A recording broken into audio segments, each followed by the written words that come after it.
Ducati conquer habis GP San Marino. San Marino Itali ni ialah home race untuk banyak pihak. Salah satunya tim VR46 ini dikira sebagai home race dia lah, sebab VR46 Ranch tu pun tak jauh daripada track tu, dekat aja. San Marino juga ialah home race untuk Ducati dan juga home race untuk Aprilia, dua-dua jenama Itali. Ducati keluar dengan livery special warna kuning masa hari Ahad, sebab dia ialah selain daripada warna merah yang sinonim dengan Ducati, warna kuning pun sebenarnya ialah warna Ducati juga. Ada model contoh macam 748, 749, 916, 996 ada warna kuning. Jorge Martin menang dua-dua race, sprint race dan juga main race pada hari Ahad. Tapi nombor 2 dan nombor 3 iaitu Marco Bezzecchi dan Pecco Bagnaia ni kita boleh bagi sikit kredit kat dia orang lah, sebab dia orang race dalam keadaan yang tak berapa fit sangat. Walaupun declared fit tapi dia orang masih sakit lagi. Marco Bezzecchi masih injury tangan kiri daripada Catalan GP hari tu dan dia terpaksa ambil painkiller. Mula-mula okey, tapi dia kata hujung-hujung race tu dah mula rasa sakit. Lepas tu dia kata dia respect lah dengan dia punya teman seperguruan dia, Pecco Bagnaia tu, sebab Pecco Bagnaia punya lutut masih sakit, dia jalan pun masih berdengkot-dengkot lagi. Tapi lagi sekali kita nampak dekat track ni, Pecco Bagnaia ialah orang yang tenang untuk menepis sasakkan rider lain. Dekat sprint race pun kita nampak, Sunday race pun kita nampak, walaupun dia makin slow tapi dia dapat defend dia punya podium nombor 3 tu daripada Pedrosa dengan baik. Pedrosa sendiri cakap dia duduk kat belakang Pecco Bagnaia tu, dia dapat belajar banyak cara budak muda berlumba macam mana dan macam mana motor dia punya behavior. Jadi ini akan jadi data yang baik untuk KTM. Marc Marquez kali ni habis dekat P7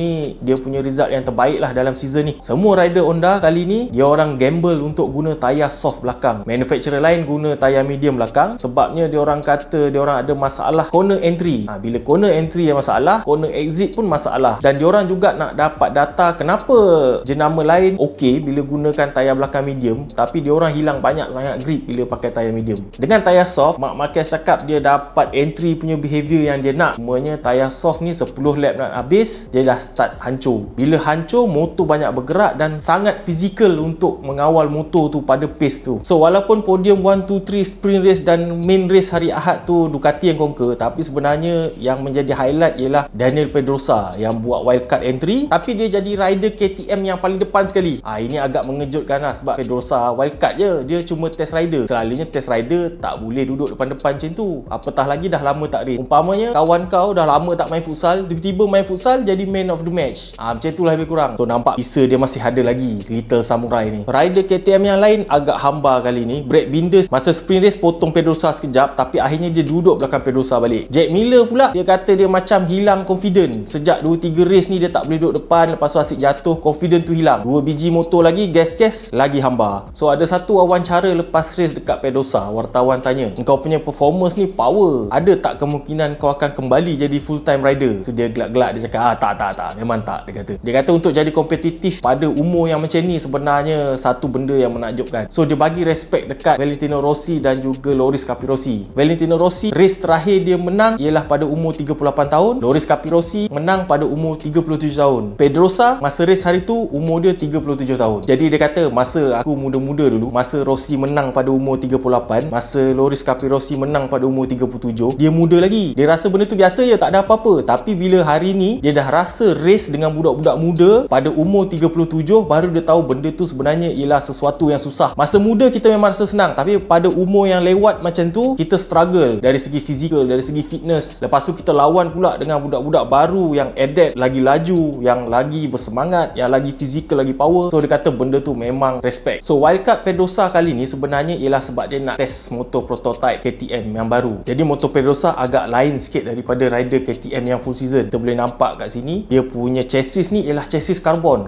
fiber chassis. KTM nak try sebab dia tengok Aprilia pakai ada feedback yang baik. Lepas tu dekat swing arm ni kita nampak ada sedikit spoiler kat tepi, spoiler menegak ni. Honda pun sama juga, dia bawa motor prototype 2024 untuk testing. Steven Bradl yang bawa motor ni. RCV baru ni pun nampaknya pakai chassis yang serba baru. Honda ni dah nampak macam Ducati dengan macam KTM sikit lah. Dia punya bentuk daripada luaran tu dah sama. Exhaust system Akrapovic tu pun dah nampak sama macam KTM punya. So wildcard dia orang punya entry ni diorang dapat test pada situasi perlumbaan. Benarnya ada satu lagi hari testing. Masa video ni keluar mungkin testing tu dah habis dah, hari Isnin. Testing ni ialah testing yang penting. Diorang nak tahu macam mana direction pengeluar masing-masing untuk tahun 2024. Selain daripada penaik tarafan jentera, tim Honda juga nampaknya ada rombakan dari segi organisasi tim. Alberto Puig yang push Honda untuk masukkan lebih banyak staff Europe daripada staff engineer Jepun. Oleh kerana bos-bos besar Jepun kali ni turun untuk jumpa Marquez dan juga Alberto Puig, nampaknya diorang akan mempertimbangkan cadangan tu dan bawa masuk lebih banyak staff European. Staff Europe ni dia punya culture kerja dia berbeza. Diorang akan sentiasa cari improvement.